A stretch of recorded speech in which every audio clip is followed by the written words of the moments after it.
За үзсэн guys, өнөөдрийн бичлэгийн сэдэв юу гэхээр бизнес бол яг мөрөөдөл тоглоом. Бооцоо тавихтай адилхан ажилладаг. Гэдэг сэдэв бичлэг хийж гэж байна. Тэгээ би бодоод үзсэн чинь сүүлийн 1-2 жилийн хугацаанд 100 гаруй хувь хүмүүс байгууллагт ямарваа нэгэн байдлаар хамтарч ажилласан байлээ. Тэгээ нийтдээ 500 гаруй хүнд ямарваа нэгэн байдлаар сургалт зөвлөгөө өгч тэ ямар нэгэн байдлаар нэг юм багш савь харилцаанд чих юм орсон байлээ. Энэ хугацаанд аягүй сонирхолтой зүйл анзаарсан. Ерөөсө хүмүүс хүссэн бизнесийнхаа зорилгодоо хүрч чадахгүй байгаа. Сарынхаа борлуулалтын дүнд хүрч чадахгүй байгаа. Контентоо постлж чадахгүй байгаа. Айдаа явуулж чадахгүй байгаа шалтгаан нь ерөөсө бизнесийн асуудал дутсандаа биш байт юм байлээ. Бизнесийн стратеги дутсандаа биш, эсвэргээрээ эргэлзээ гэдэг зүйл байгаад байдаг юм байлээ. Эргэлзээ буюу confusion гэдэг зүйл. Юу гэсэн үг вэ гэхээр алдхаа сайх. Хэрэв би ингэчүүл алдчихвал яах вэ? Одоо контент явуулсан чинь хүн үзэхгүй л яах вэ гэдэг ч юм. Тодорхойгүй байдлаа сайх. Би яг юу хийхээ мэдэхгүй байна. Тэгээ эсвэл сонголт хийж чадахгүй байх. Би ингэж ихлээр энэс айгаад байна гэдэг байдлаар хоёр юмны хооронд гацах. Тэ одоо энэ. Эсвэл хүмүүс намайг юу гэж бодох вэ гэдэг. Манай 10 жилийн хажуу суудаг байсан болдоо юу гэж бодох вэ? Эсвэл манай ажлынхаа юу гэж бодох вэ? Тэ. Эсвэл манай тэр маань юу гэж бодох вэ гэдэг байдлаар хэн намайг юу гэж бодох вэ гэдэг бодол. Тэгээ энэ бүхний цаана ерөөсөө нэг зүйл байдаг нь эрсдлээс айх гэдэг айдас. Та анзаараад үзэнгүүт яг би маш олон хүнтэй ярихын хэрээр одоо энэ нэг онлайн бизнесийн салбарт ажиллахын хэрээр илүү гүн рүүгээ явахын хэрээр миний бүр ойлгоод байгаа нэг зүйл бүр үнэхээр бүр давтагдаж гарч ирээд байгаа зүйл юу гэхээр хүмүүс ерөөсөө хангалттай стратеги байхгүй даа биш зөө. Одоо жишээ нь контент хийж чадахгүй даа биш. Эсвэргээрээ эрсдлээс айгаад байдаг болохоор хүссэн борлуулалтын дүндээ юмдээ хүрч чаддаггүй юм байлээ гэдэг ойлгосон. Тэгээ яагаад тэгэхээр ямар ч надад нэг юм туршлага үүссэн байж нэг 100 хүнтэй хамтарч ажилласан байна. Байгуулагч бай, хувь хүнч бай, томч бай, жижигч бай, тэ. Амын 500 хүнтэй нэг ярьж нэг юм ерөнхий нэг дата гарч ирж надад. Тэгээ магадгүй энэ 500 хүнд тулгараад байгаа асуудал танд үжис магадгүй гэж бодоод байгаа юм. Тэгэхээр энэ бичлэгийг дуусна үзээж би хэлэх гээд. Яг тийм би сайхан дата авсан. Юу гэхээр цагаан сарын бэлэг гэдээ би хүмүүст үнэгүй бас сургалтууд айгүйхээ бэлгэлсэн. Тэгэхээр тэр үнэгүй сургалтыг авахын тулд та форм бүглэх хэрэгтэй байсан. Тэгээ форм бүгэлсэн хүмүүсээс би ингээд судалгаа аваад үзэхэд 10 хүний 7 нуу, бараг 8 нуу. Ерөөсөө юу ихээ мэдээд байгаа зү. Яг юу ихээ мэдчихэж байгаа. Яавал яг борлуулахаа мэдчихэж байгаа зү. Гэхдээ яагаад тэрийг хийхгүй байгаа ингээд би ямар асуудал тулгарч ийн гэдэг асуултанд оронгууд ихэнх хүмүүс юу байсан гэхээр чиглүүлэг алга. Чиглүүлэг алга. Одоо мэдлэг алга. Ойлгохгүй байна. Эргэлзээд байна те. Айгаад байна гэдэг юмуд амар их байсан бохоггүй. Тэг би гайхаад яалтчгүй энэ юм байна гэдэг бүр дүгнэлтэнд ингээд эцсийн байдлаар ингээд хүрчээд байна. Тэгээ өнөөдрийн бичлэгээр би юу гэхээр хэрвээ танд эндгийн асуудлууд байгаа бол та магадгүй юу ихэ мэдчихэж байгаа эсвэл юу ихэ мэдэхгүй юм магадгүй. Ер нь бол яг ингээ нэг юм гаццсан юм шиг энэ нөхцөл байдалтай жоохон эргэлзээд байгаа юм шиг айгаад байгаа юм шиг тэ хин нам юу гэж бодох вэ гэдэг юм сонир нөхцөл байдалд байгаа юм шиг тань зөвлөгдсөн. Юу гэхээр би наа чин байсан. Надтай ажиллаж байгаа хүмүүс ч гэсэн ийм хүм нөхцөл байдалтай байсан. Тэгээд энэ аюу амархан шийдэх юм бол. Тэгээд өнөөдрийн бичлэгээр би яг энэ дээр энэ асуудлыг шийдэж болох бодит практикал зөвлөгөө өгнө. Тэгээ мөн дээрэс нь яг энийг шийдэж болох би яг нэг чиглэл өгөх гээд байна. Тэгээ олон мэдлэг ерөөдөө бичлэг рүү орцгоё. Тэгээ яг бичлэг рүү орохоос өмнө би нэг зарын чанартай хэлэхэд сүүлийн 2 жилийн хугацаанд 100 гаруй хүнтэй ажилласан те маш олон маш олон контент явуулсны үндсэн дээр би нийтдээ нэг 4 үндсэн стратеги боловсруулж гарч ирсэн. Тэр юу гэхээр яаж та бизнестэй бол борлуулалтыг зүйлтэй бол тэр борлуулалтынхаа дүнг маш хурдтай нэмж болох вэ гэдэг хамгийн шилдэг одоо 4 аргыг шилж гаргаж ирсэн. Тэгээ нэг үндсэндээ нэг юм жижиг дижитал хөшүүрэг гэдэг e-book бичсэн байгаа. Тэгээ та энэ миний odcode.com гэдэг энэ сайт руу ороод энийгээс авах боломжтой байгаа шүү. Тэгээ бид зэрэг энэ үндсэн дөрөв шилдэг стратеги маань энэ дөрөв байна. Тэгээ доторх энэ багтан зүйлүүд маань энэ байна. Тэгээд ороод та сонирхоод үзэх боломжтой байгаа шүү. За тэгээд олон юм ярилгүй бичлэг рүү орцгоё. Тэгэхээр юу гэхээр үндсэндээ бизнес гэдэг юм чи угаасаа эрсдэлтэй. Бид нар эрсдлээс айгаад байгаа. Бид нар алдхаас айгаад байгаа. Ямар нэг юм байгаад байгаа. Гэхдээ нэг юм юу гэхээр бизнес гэдэг угаасаа эрсдэлтэй. Яг л мөрөөдөд олон шиг адилхан ажилдаг. Гэхдээ хамгийн чухал асуулт нь юу гэхээр бид нар ямар төрлийн мөрийг тавьж гин гэдэг нь хамгийн чухал болоо явждаг. Юу гэсэн үг вэ гэхээр жишээ нь казино эсвэл спортын бет ч юм уу тийм бооцон дээр бид нар болоод үзэх юм бол эдгээр тоглоомнууд дээр нэг зүйл тодорхой байдаг нь систем нь бидний эсрэг ажилдаг. Юу гэсэн үг вэ? Бид нар нэг хожиж болно, хоёр хожиж магадгүй. Гэхдээ урт хугацаанд байшин буюу тэрхүү хаус казино мөр хождог. Юу гэсэн үг гэхээр эдгээр бизнесүүддээ бид нар бооцоо тавихын ганц ялгаа нь мэдээж хэрэг эдгээр зүйлүүд биднээс олжсон мөнгөөрөө тэ одоо ашиг орлого олж байгаа. Тэгэхээр бидний эсрэг ажиллаж байгаа. Бид нарыг алдуулахын төлөө гэсэн үг. Нөгөө талдаа бизнесийн бооцоо гэдэг зүйл юу юм бэ гэж байгаа. Бизнесийн бооцоо гэдэг зүйл нь өөрөө юу вэ гэхлээрэ бизнес бас эрсдэлтэй. Эрсдэлтэйгэл эрсдэлтэй. Гэхдээ нэг том ялгаа байгаа нь та магадлалаа өөрчилж чадна. магадлалаа өөрчилж чадна. Юу гэсэн үг вэ гэхээр асуудал нь эрсдэлтэй ерөөсөй байгаад байгаа биш ээ. Хамгийн гол нь асуудал нь бид нар тэр эрсдлийг яаж багасгаж байгаа вэ гэдэг юмд байгаад байгаа байхгүй. Юу гэсэн үг вэ гэхээр тэгэхээр миний одоо харж байгаа олсноо нийтдээ үндсэн 3 арга байгаа. Бид нар мэдлэг цуглуулснараа, туршлага хөрөнгөлүүлснараа эсвэл туршиж үзнээрээ бид нар өөрсдийнхөө ялах магадлалыг эсгэж болгоод байгаа. Тэг бодоод үзье л да, хэдүүлээ бодож үзье. Хэдүүлийнхэн зорилго сагсан бөмбөгийн шийдрүү бөмбөг оруулах байлаа гэж бодъё. Бид нар шидэд бөмбөг оруулах байлаа гэж бодъё. За бид нар нэг шийдэх юм бол оруулах магадлал хэдв? За магадгүй 50%-тэй. А гэхдээ магадгүй 10 шийдвэл хэдүүлийнх нь оруулах магадлал хэд болох вэ? 10 шийдвэл нэг оруулах магадлал 80%, 90% шүү дээ. Яаж ч утсан нэг 10 20 хүн шийдэхэд тийм бөмбөг орно доо. Тэгэхээр тухайн бөмбөг сагсанд орох үйл явдлыг бид нар зорилгодоо харах, зорилгодоо хүрэх гэж тооцоолох юм бол нэгсэндээ би шидсээр байх юм бол би зорилгодоо хүрэх гэдэг нь шүү дээ. Тэгэхээр энэ байдаг гэсэн үг. Тэгэхээр юу гэсэн үг вэ гэхээр тухайн магадлалыг ихсгэн гэдэг зүйл байгаа. Бид нар юу ч хийсэн амт хийв. Бизнес дээр бид нар контент хийсэн ч бай, тухайн одоо контент сайн ухаалт мэдэхгүй, янз бүрийн байдлаар бид нар мета дээр айд явуулсан тухайн кампань сайн ухахыг бид нар 100% мэдэхгүй, бид нар юм зарсан тухайн зүйл сайн зарагдахыг мэдэхгүй, би бараа оруулж яваа бараа маань зарагдахыг мэдэхгүй байхгүй. Ер нь мэдэхгүй. А гэхдээ бидний мэдэх ганц зүйл нь юу гэхээр бид нар эдгээр зүйлүүдийг магадлалаа ихсгэж л болно гэдэг юм ба. Тэгэхээр нь юу гэхээр энэ гурван зүйл. Тэгэхээр энэ гурван зүйлийг би яаж яах юм бэ гэдгийг өнөөдөр тайлбарлах гэдэг байгаа шүү үнзэг за. Тэгэхээр ганц нэг аюу тум асуудал байгаа даа.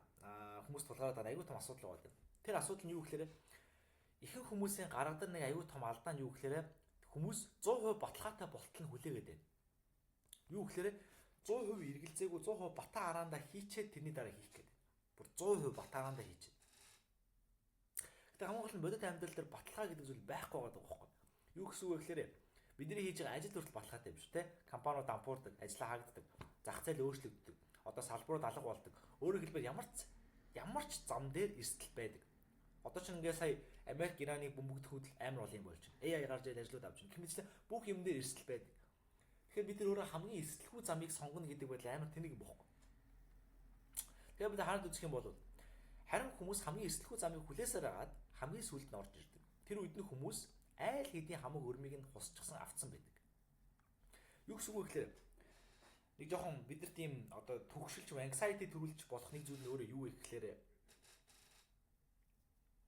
гэхлээрээ заяа.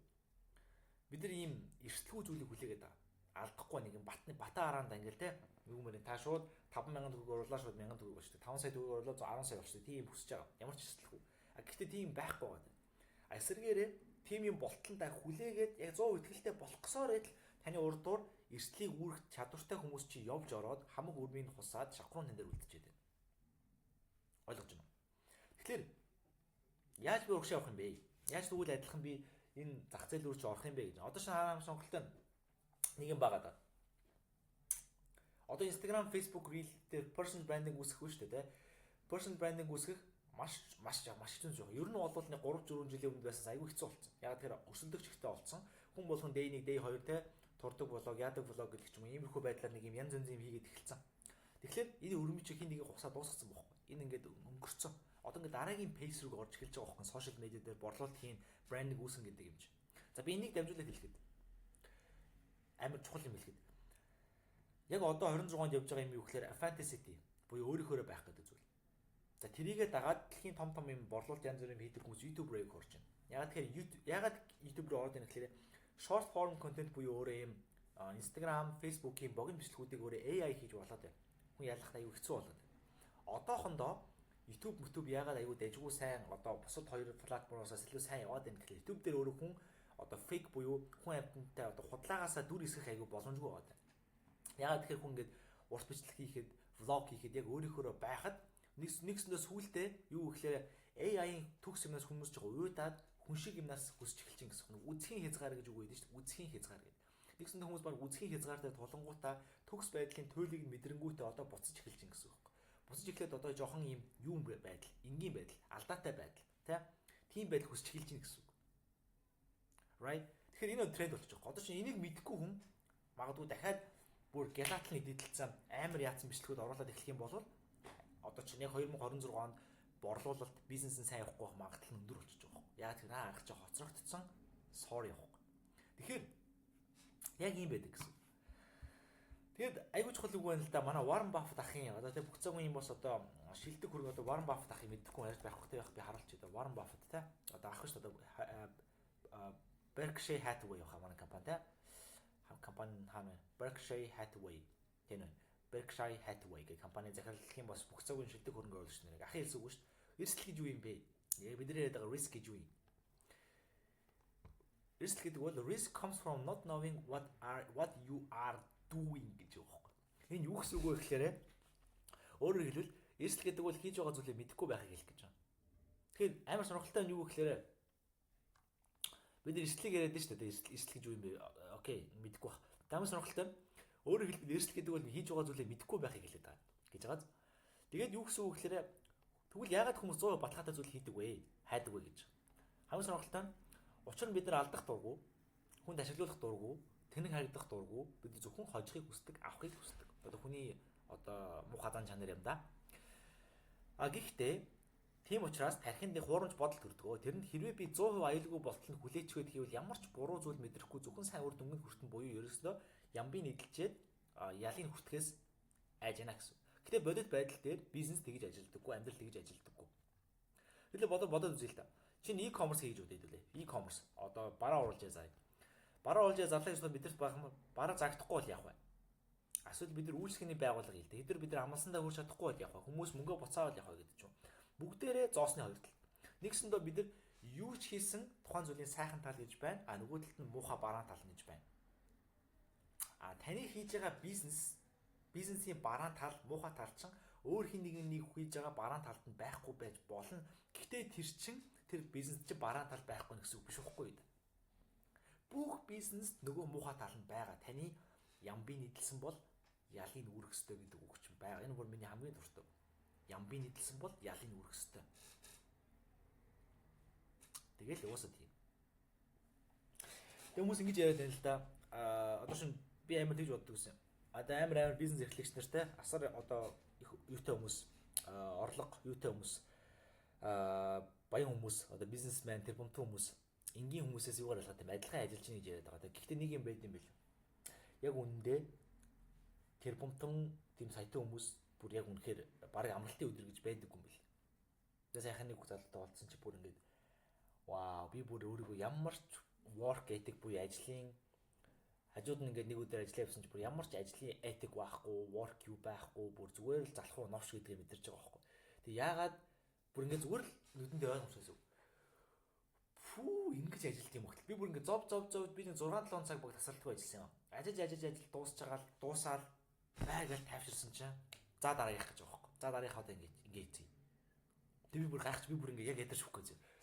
Ваа ингэж амар ажилт юм аа нар чинь ингээд. Тэг юу гэсэн үг гэхээр угаасаа тийм байд юм бэл. Тэгэхээр бид нар мөнгөтэй болъё ч юм уу бизнес яа гэж байгаа бол тэр юмд ажиллаж чадах уу гэдэг бас дахиад юм яригадаад байгаа байхгүй. Тэгэхээр энэ бид нар ярьсан зүйл яах гэдэг. Тэгэхээр сайн нэг тэгээд иймэрхүү юм болсон юм аа. За тэгээд үндсэн гол сэдв рүүгээ ороход сайн нэг иймэрхүү юм болсон. Би үндсэн нэг юм руу орохоос өмнө манай бизнес партнер бид хоёр сайн нэг яатай байхгүй нэг газартай ирсэн. Манай партнер болохоор Jordan гэдэг болсон. Jordan гэж усууд шүү. Jordan ихгүй. Тэгээд бид хоёр сайн нэг манай хүн болохоор нэг одоо Дубайас нэг компанитай холбогдоод тэгээд бид хоёр Дубай тэр компанид ерөөхдөө үйлчлэгээ өгөхөөр баг тохиролцоод тэгээд манай хүн ерөөхдөө нөгөө нэг тохиролцоогоо дийлээ хийж байхдаа $10,000 гэлцсэн байлаа. $10,000 ингээд бид ийм үйлчлэгээ өгж болно гэдэг байдлаар хэлсэн ба. Тэгээд ерөөхдөө тохирцсон. Тэгээд надтай уулзаад бид хоёр ирээд те одоо тэр компани болохоор Дубайд байдаг юм эмнэлгийн нэг юм одоо тоног төхөөрөмж ч юм уу да. Тиймэрхүү юмний компани гохгүй. Тэгээд надтай ирээд уулзаад байна хоёр. За хоёул яаж үйлчлэгээ буцаж өгөх үү, ийх үү гэд ярихгүй бид хоёр.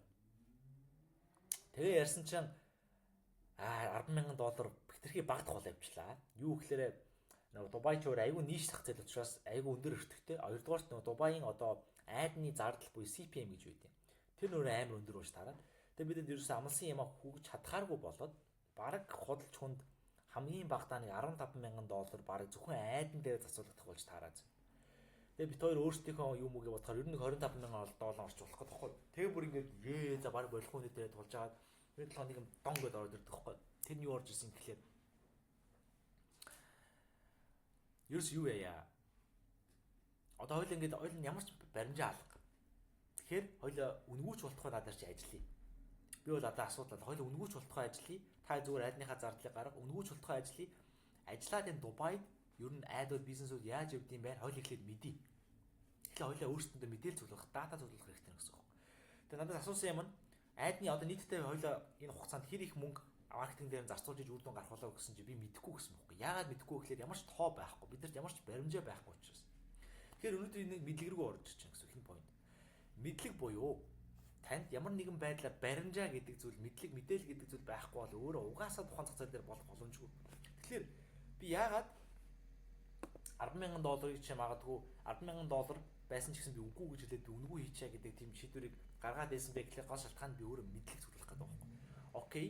Би Дубайд яаж айд явуулаад амжилттай кейс болгох юм бэ гэдэг би баримжаа мэдлэгийг үнгүүч болтгой ажиллаад цуглуулчих юм бол тэр амжилттай босгосон зүйл дээрээ би ашиглаад дараагийнхаа хүмүүсийг одоо яхад амар кейс надад болох гээд байна да. Энэ ихгүй. Тэг миний айгуу дуртай нэг үг байна лээ. Юу гэхээр мэдээллийн зөрүүн дээр мөнгө хийгддэг гэдэг үг. Мэдээллийн зөрүүн дээр мөнгө хийгддэг гэдэг үг. Өөрөөр хэлбэл та зарим хүмүүс арай одоо бусдаас илүү мэдлэгтэй байдаг, тий? Тэгээд тэр мэдлэгийг ашиглаад илүү зөв шийдвэрүүд гаргаад орлого олдог. Right? Жишээ нь insider trading гэдэг юм байна. Энэ ихсэндээ дотоод мэдээллийг мэддэг хүн зах зээл дээр өөр шийдвэр гаргана гэсэн. Юу гэсэн үг вэ гэхээр insider trading гэдэг одоо магадгүй би одоо шин Монгол яриа. Монгол ярих юм бол би одоо чинь юу мэрийн. За монголч биш юм аа. Засгийн газарт ажилладаг хүн магадгүй засгийн газруудын шийдвэрийг мэдж байгаад өөрөө янз бүрийн нөгөө нэг одоо forex янз бүрийн coin дээр арилжих гэсэн үг. Тэгэж мэдээлэл дээр яаж болж. Эсвэл янз бүрийн тэ маркетингийн видео талаар бодох юм бол 2026 онд ямар төрлийн контент ажиллаж байгааг мэддэг хүн өөр стратегиэр юм. Одоо сая миний түрүү хэлээд байгаа юм шүү дээ. Хэрвээ та яг AI-аар хитрхи гялтаалгацсан янз бүрийн хийх юм бол фейлдэх магадлал өндөртэй. Эсвэргээрээ хүн шигээ байгаад роботороо байгаад байх юм бол та борлуулалт төлөх магадaltaй. Эсвэргээрээ фитнес коучгээс бодъё л та. Фитнес коуч болоод үзэх юм бол тэр хүний бие яаж ажилтдаг, жин яаж хасдаг, булчин яаж мэддэг бүгдийг мэддэг. Тийм болохоор үр дүн гаргаж чаддаг. Ингээнээр хэлбэл мэдлэг гэдэг бол ямар амар энэ үе амар хараад байна. Мэдлэг гэдэг бол ямар зүйлийг яаж амжилттай хийх вэ гэдэг мэдээллийн цуглуулга гэж. Юу гэсэн үг вэ гэхээр мэдлэг гэдэг бол ямар зүйлийг яаж амжилттай хийх вэ гэдэг мэдээллүүдийн цуглуулга. Тэгэхээр нэг мэдлэг байгаа тэр чинь мэдлэг үүснэ гэдэг би ямар нэгэн зүйл дээр мэдлэгтэй байна гэдэг чинь маш олон төрлийн мэдээллүүдийг цуглуулах нь шүү дээ. Тэрийг хэлээд байна гэсэн. Тэгээд айгүй чухал зүйл би нэлмээр байгаа нь юу гэхээр үр дүнтэй санагддаг зүйл болон үр дүнтэй байх хоёр чинь шал хоёр өөр зүйл шүү. Энэ амар чухал. Үр дүнтэй байх болон үр дүнтэй санагдах хоёр шал өөр шүү. За би нэг контентын дээр жишээ авч үлээ. Яадаг вэ гэхлээр ингэдэм. Контентын дээр жишээ авахд яадаг вэ гэхлээр хүмүүс төгс контент хийх гээд магадгүй нэг шиг контент бэлтгэсэн тэр контентоо сайжруулж байгаа өөрийгөө би үр дүнтэй байна гэж боддог байхгүй. Зүг санагдаж байгаа. А гэхдээ яг үр дүнтэй байдвал төгс биш байсан ч гэсэн постлоод тэрнээсээ хараад дараагийнхаа сайжруулахыг өөр үр дүнтэй байдал гэдэг байхгүй. Тэгэхээр энэ ч нөгөө мэдлэг байгаа дагааз. Магадгүй энэ дэр мэдлэггүй хүн бол төгс контент хийх гэсээр гад магадгүй нэг бичлэгийг 14 хоногийн дараа оруулъя л да. Тэгээд тэр нь фейлд чи. Тэг 14 хоног алдсан. Нөгөө талд нь үр дүнтэй мэддэг нь юу вэ гэхээр нэг бичлэг орууллаа, бүтлгүүтлээ, хоёрыг орууллаа, бүтлгүүтлээ, гурыг орууллаа, сайжрууллаа, дөрөвдөө жижиг хүн үр дүн гарлаа, болж байна. 5 6 талаар явах нь шүү дээ. Энийг хэлээд байна гэсэн үг байхгүй. Ерөөсөө энийг хэлээд байна гэсэн. Тэгэхээр биний хэлээд илмээр байгаа зүйл нь хүмүүс үр дүнтэй байдлыг үр дүнтэй санагдаж байгаа зүйлтэй андуурдаг. Үр дүнтэй санагдах болон үр дүнтэй байх хоёр ч амар өөр байхгүй. Одоо чинь би энийг ягаад фитнесийн коучинг шиг оруулсан гэхэлээ би сая Монгол очихдоо манай тэргэлгээд ажиллагаа фитнесийн суулжуулалт авсан. Хувийн суулжуулалт 1 өдөр 2 өдөр шүлээ. Тэгээд надад хийлгсэн дасгалууд нь ингээд айгүй сонирхолтой яг миний ингээд бодож байгаа орлог юм амар сонин бол бодож байгаа би өөрийнхөө тэнийг одоо мэдлэггүй тэнийг одоо юугаараа те амар тэнийг бодож байгаа. Тэгэхээр тэр хүний мэддэг үр дүнтэй суулжуулалт би яг хийгээд дуусаад маргааш нь миний нуруу амьдралдаа боловч үзээгүйгээр болордог. Би өөрийгөө мэддэг гэж боддог байсан, хийдэг гэж боддог байсан шүү дээ. Гэтэл яг яавал гэдэг хүний тэр хүн бүгдийг мэддэг, тэрийг наваа хэлэхэд миний нуруу амьдралдаа бол би бүр ийм булчин байдгийг ч бараг мэдэхгүй газар үүдэж байгаа байхгүй миний нуруу. Би тэр үед ойлгосон байхгүй. Үр дүнтэй санагдах болон яг үр дүнтэй байх хоёр чинь шал өөр юм. Окей, энэ амар чухал юм аа гэж ойлгосон байхгүй. Тэгэхээр ерөөс яг энэ үү те. Төгс контент постлох болон төгс биш байсан ч постлох хоёроо гэдэг гэсэн. За хоёрдугаарт туршлага гэж үг байна. Юу гэхээр бид нар өөрсдийнхөө ялах магадлалыг ихсэх хоёр дахь арга бол туршлагаараа ихсэж болж байна. Мэдлэг мэдээж ганцаараа хангалттай биш. Ягаад гэвэл бизнес дээр pattern recognition гэдэг юм байдаг. Pattern recognition гэдэг нэг өсөндөө яг хүн хийсээр нэг баримжаа авахыг хэлээд байгаа. Баримжаа авахыг хэлээд байгаа. За ингүүл ингэждэгдээ гэдэг баримжаа. Тэгэхээр одоо ч хүн сүүлдээ олон жил хийсээр байгаа те тренд яаж явдаг вэ? Борлуулалт ямар үр дүсдэг вэ? Хүнээс тэлцүүж яаж ажилдаг вэ гэдэг юм шиг лээ. Энэ бол нэг хүн ном уншаад зүгээр мэдлэг аваад хүнээс сураад ойлгохгүй. Яалчгүй хийж ойлгоно. Тийм учраас нэг амар гоё үг байд. Миний амьд дутдаг. Volume negates lack гэдэг үг. Өөрөөр хэлбэл олон орлого хийсэн азнаас бага хамааралтай болдог гэдэг үг. Юу гэсэн үг вэ гэхээр би оролдоо авах юм бол надад нэг юм баримжаа үүснэ шүү дээ. Би оролдоо авах юм бол хүн яавал ямар нэгэн зүйл ажилтیں۔ Асаргээр яавал ямар нэгэн зүйл ажилтгүй гэдэг би баримжааг өөртөө авчнаа да. Паттерн үүсээд байгаа байхгүй юм. Зам жим үүсээд байгаа байхгүй. Энэ жим үүсэх тусам надад нэг ерөнхий баримжаа үүсээд нь шүү дээ. Энэ чинээс шийдвэр гаргахад бүр амархан болдог гэсэн. Тэгэхээр volume negates lack. Хэрэг би нэг гэн бичлэг оруулах үзье. Нэг гэн бичлэг оруулах юм бол миний амжилттай кампань явуулах магадлал, амжилттай одоо контент явуулах магадлал 50% байлаа гэж үү. Тэгвэл би 10 бичлэг оруулах юм бол миний fail дэх магадлал 5 болоод байгаа байхгүй. Тэгэхээр ерөөсөө та эрсдлийг бууруулъя гэж бодож байгаа бол орлогыг ихсэх хэрэгтэй байхгүй. Эрсдлийг бууруулъя гэж бодож байгаа бол та орлогыг ихсэх хэрэгтэй. Энийг ойлгох хэрэгтэй шүү.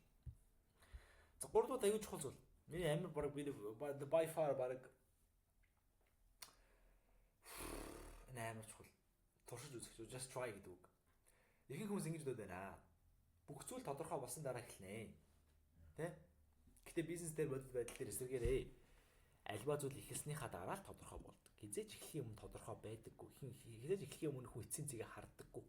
Эхэлсний дараа л тодорхой болдог. Олон асуултын хариу судлаад олдохгүй. Туршаад л олддог. Тэгээ энэ Марк Цукербергийн нэг үг байна л да. Юу байна л да. Systems and games, study tools and music. Нэгсэндээ энэ бичлэгаараа юу гэсэн үг нэгсэндээ юу гэдэг нь гэхээр Facebook бол миний хамгийн анхны бүтээсэн зүйл байгаагүй шүү дээ. Бинээс өөр маш олон юм хийж исэн. Тэ? Сүүлдээ явсараа гадаж Facebook болцсон юм аа гэдэг юм ярьж байгаа юм. Тэгэхээр эцсийн цэгийг та бид нар харахгүй байхгүй.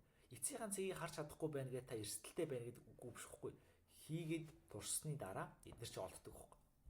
Тэгээ аюу гоё үг байна л да. Тэр үг маань хаана вэ? Уг алдчихлаа. Гэтэ ийм үг үдээ. George S. Patton гэдэг энэ ахын үг хэлсэн үг. Perfect good plan гэдэг нэг юу гэдэг quote байдیں۔ Энэ амар гоё үг. Юу гэсэн үг гэхээр good plan violently executed now is better than perfect plan executed next week. Юу гэсэн үг гэхээр өнөөдөр хэрэгжүүлсэн дайжгүй төлөвлөгөө дараа 7 хоногт хэрэгжүүлсэн төгс төлөвлөгөөнөөс үргэлж илүү байна гэсэн үг. Энэ George S. Patton буюу дэлхийн 2 дугаар дайны үеийн Америкийн генерал одоо тэр 7 дугаар амар юм чухал дайнуудад оролцож исэн генерал хүн бохоо. Бодоод үз.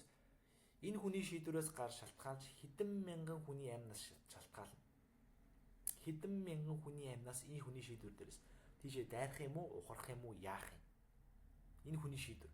Хэдэн мянган хүний цаана дахиад гэр бүл, хэдэн 10 мянган хүн юм. Цаашлаад бүр энэ хүний энэ шийдвэрээс гаргаад бүхэл бүтэн үндэстэн яригдах хүний шийдвэр гаргалтын одоо юм биш үү?